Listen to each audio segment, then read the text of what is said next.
Como eu disse, esta manhã nós vamos ouvir a palavra de Deus através do nosso jovem irmão Tiago Fonseca.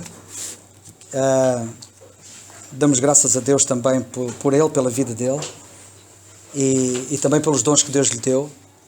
E vamos ficar em espírito de oração enquanto vamos escutar aquilo que o Senhor tem certamente para nós. Vamos depois ouvir. Bom dia, irmãos. Eu hoje gostaria de começar a mensagem por falar na história de Jonas, história toda desconhecida. Mas por agora quero manter-me apenas no aspecto inicial e para isso vamos ler no livro de Jonas, o capítulo 1, versículos 1 a 3.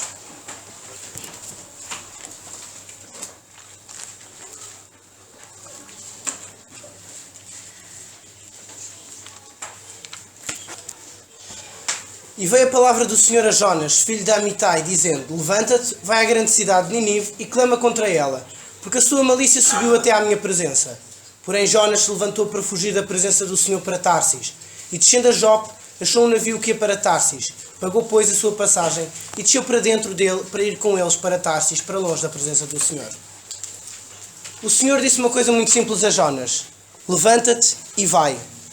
Uma coisa tremendamente simples. Deus não disse: se estiveres disposto a isso, vai. Ó Jonas, quando tiveres um tempinho livre, vai até Nínive. O Senhor disse naquele imediato momento: levanta-te e vai até Nínive. E por vezes Deus também nos mostra a sua vontade para um momento imediato.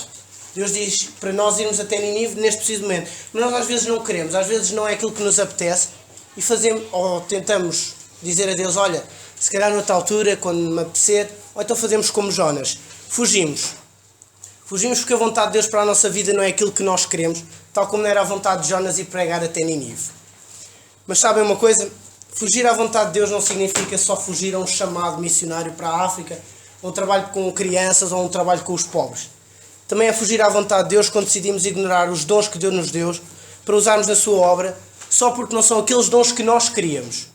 E tentamos assim desenvolver em nós capacidades em dons que nós queremos. Deus deu-nos dons individuais e especiais a cada um de nós. Todos somos diferentes, mas todos nos completamos. A Bíblia diz que cada um na obra de Deus tem uma parte. Cada um é participante da obra de Deus. Cada um tem o seu dom para usar na obra de Deus. E fugir à vontade de Deus é nós desprezarmos isso. É nós queremos o dom, é desenvolver um dom que nós queremos e não o dom que Deus nos deu.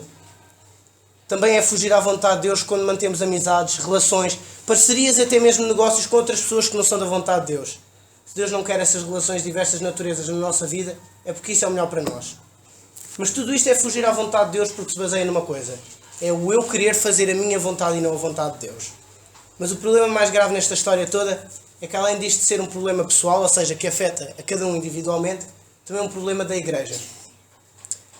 A Igreja é o conjunto de todos os crentes, todos aqueles que aceitaram o Senhor Jesus Cristo como seu Salvador. Mas então, de que maneira é que a Igreja não cumpre a vontade de Deus? Já percebemos que a Igreja é o conjunto de todos que se converteram, que aceitaram o Senhor Jesus Cristo como seu Salvador. Portanto, já percebemos que a Igreja não cumprir a vontade de Deus está baseado nos crentes. Então, e quando é que os crentes não cumprem a vontade de Deus enquanto Igreja? Ou seja, agora no aspecto coletivo, enquanto congregação. É quando impera a vontade do homem em vez da vontade de Deus. Ou seja, quando se tomam decisões ou se faz algo baseado na vontade do homem e não na vontade de Deus. A Igreja deixa de fazer a vontade de Deus quando são atribuídos cargos, ministérios, tarefas a pessoas que não têm o mínimo dom para tal, mas porque algum homem quer isso. Da Igreja deixa de cumprir a vontade de Deus quando as decisões sobre a Igreja, os crentes e o próprio futuro da Igreja são baseados naquilo que o homem quer e não na vontade de Deus. E sabem o que é que acontece quando não se cumpre a vontade de Deus? Quando queremos fugir da vontade de Deus, quando queremos impor a nossa vontade e não a vontade de Deus, tanto a nível individual como da Igreja, acontece-nos o mesmo que a Jonas. Naufragamos. Caímos ao mar e primeiro conseguimos alcançar a terra firme, levamos uns valentes chafanões, por vezes até ficamos presos na boca de um grande peixe. Metaforicamente o que eu quero dizer é que vamos levar muitos abanões se não fizermos a vontade de Deus. E vamos ficar retidos naquilo que nós não devíamos. Porque Deus quer sempre o melhor para nós. Mas vejamos melhor como é que isto da vontade de Deus é importante. Em Mateus, vamos abrir em Mateus capítulo 7, versículos 21 a 23.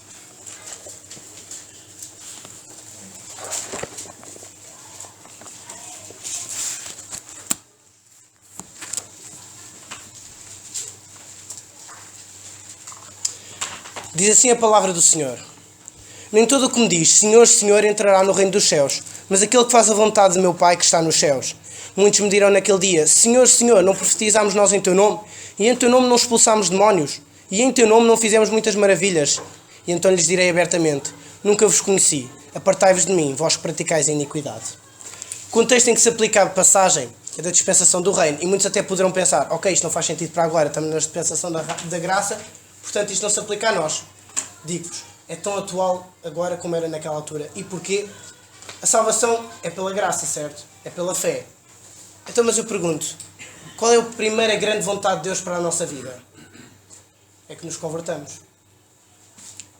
Se nós não nos convertermos, não iremos para o céu. Portanto, se não fizermos a vontade de Deus, não vamos para o céu. E como é que eu me posso converter? A Bíblia diz, crê no Senhor Jesus Cristo e serás salvo. Atos 16:31. Mas crer no Senhor Jesus Cristo é um ato ao mesmo tempo simples e complexo. Porque crer no Senhor Jesus Cristo requer que eu admita que sou um pecador, que por mim mesmo não tenho salvação possível e que só posso ser salvo pelo sacrifício do Senhor Jesus Cristo na cruz. É só isto? Não. Porquê? Porque eu admitir que sou um pecador, que estou perdido e que necessito do Senhor Jesus Cristo para me salvar é parte do processo. Mas falta algo muito importante. Falta arrependimento. Sim, arrependimento. Porque a tristeza, segundo Deus, opera arrependimento para a salvação, da qual ninguém se arrepende. Mas a tristeza do mundo opera a morte, segundo a Coríntios 7:10. Tem de haver um processo de arrependimento, senão mesmo admitirmos que somos pecadores, não tem valor nenhum. É o mesmo que um assassino está perante um tribunal e dizer, ok, eu sou um assassino, mas não mostrar completamente de arrependimento. Ele não sente que fez algo de mal. E connosco é a mesma coisa. Admitirmos que somos pecadores é o mesmo que nós dizemos, ok, eu sou pecador, mas não me sinto mal por aquilo que fiz. É claro que o arrependimento é um processo de quebrar o meu orgulho e humilhar-me perante Deus. Mas, humilhando-me perante Deus, Ele perdoa os meus pecados e a Bíblia diz que humilhai-vos perante o Senhor e Ele vos exaltará. E arrependimento não é só quando nos convertemos. É um processo contínuo. Eu todos os dias tenho que me arrepender dos pecados que cometi e perante os outros tenho que me arrepender do mal que lhes fiz. Mas infelizmente arrependimento é algo que não é falado nos dias de hoje nas igrejas. Pelo contrário, permite-se tudo se pode fazer. Mesmo que esteja errado, ninguém diz nada. O que interessa é que amém e palavras bonitas continuem a chover.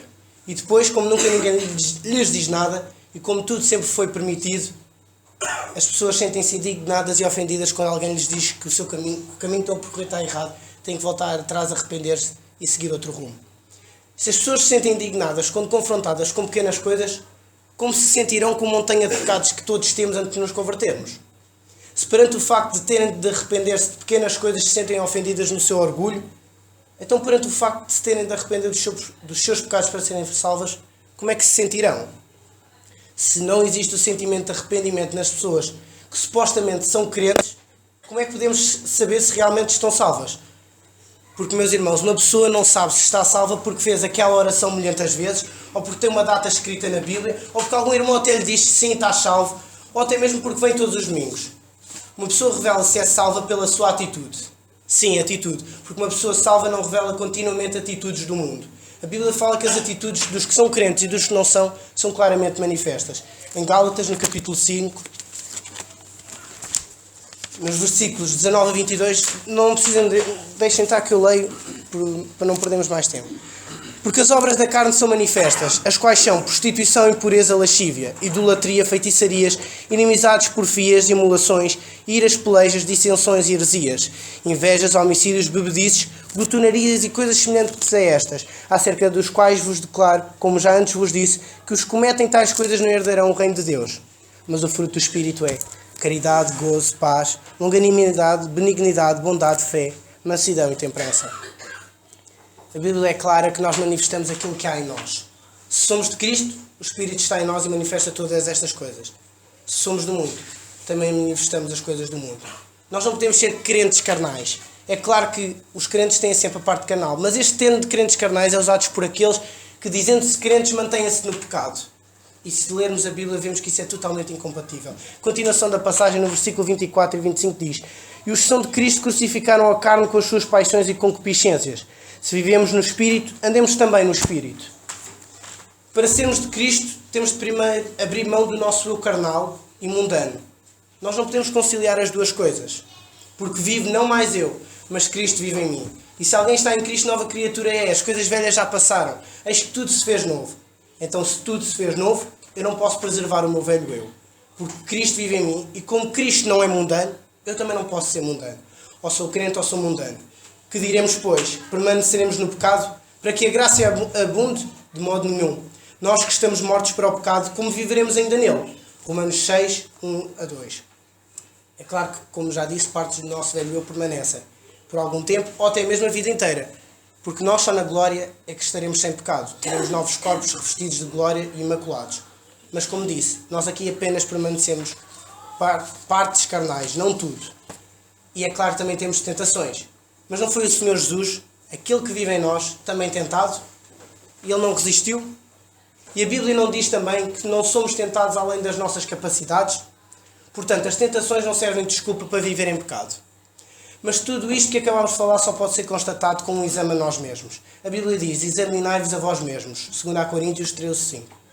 Só examinando a minha vida é que posso ver se realmente sou salvo. E se já sou salvo, se eu faço a minha vontade ou se faço a vontade de Deus. Um crente procura fazer sempre a vontade de Deus. Porquê? Porque vive confiado que é o melhor para si. Não fazer a vontade de Deus é uma afronta a Deus em vários aspectos. Mas para mim, isto agora é uma opinião pessoal, os três principais são: primeiro, significa que eu não confio em Deus e no que Ele tem para mim.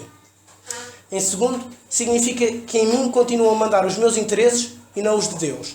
E terceiro, significa que não procuro glorificar a Deus com a minha vida. Mas mudemos de assunto.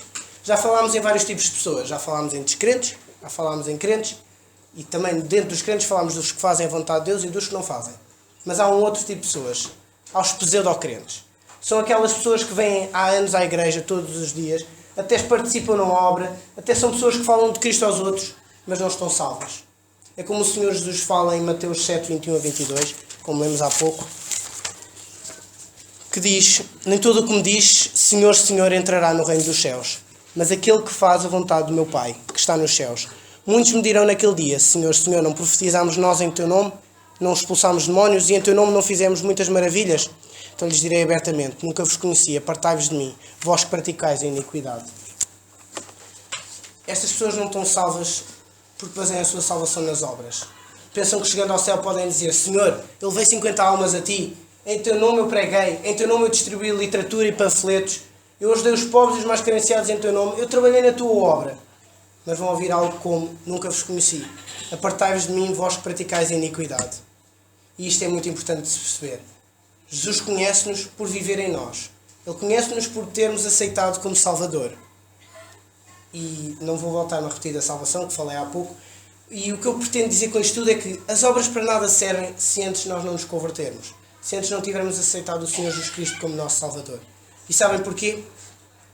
Porque se assim fosse, nós estaríamos a salvar-nos por aquilo que nós fazemos, consoante as nossas obras. Significaria que estaríamos a desprezar todo o sacrifício do Senhor Jesus Cristo na cruz e ao mesmo estamos a dizer que nós tínhamos a capacidade de nos salvar, quando a Bíblia diz completamente o oposto. A Bíblia diz: disse-lhe Jesus, eu sou o caminho, a verdade e a vida, ninguém vem ao Pai senão por mim. João 14,6.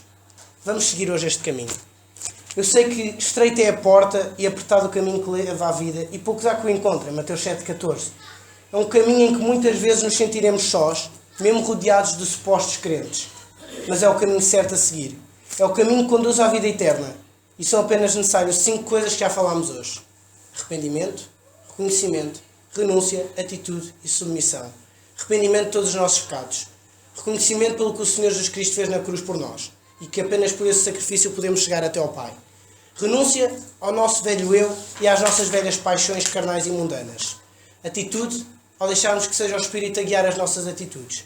E submissão à vontade de Deus para a nossa vida. E foi aqui que começámos, independentemente se é o que nós queremos ou não.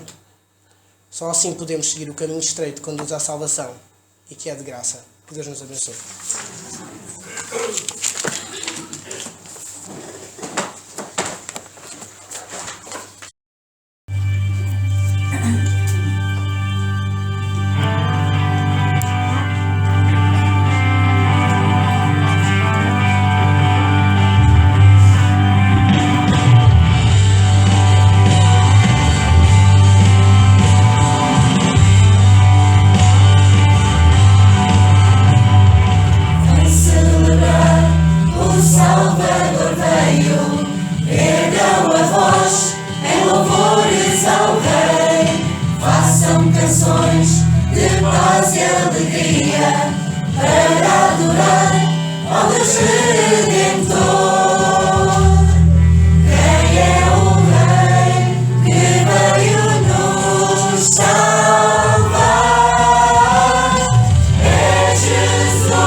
Cantemos em cor.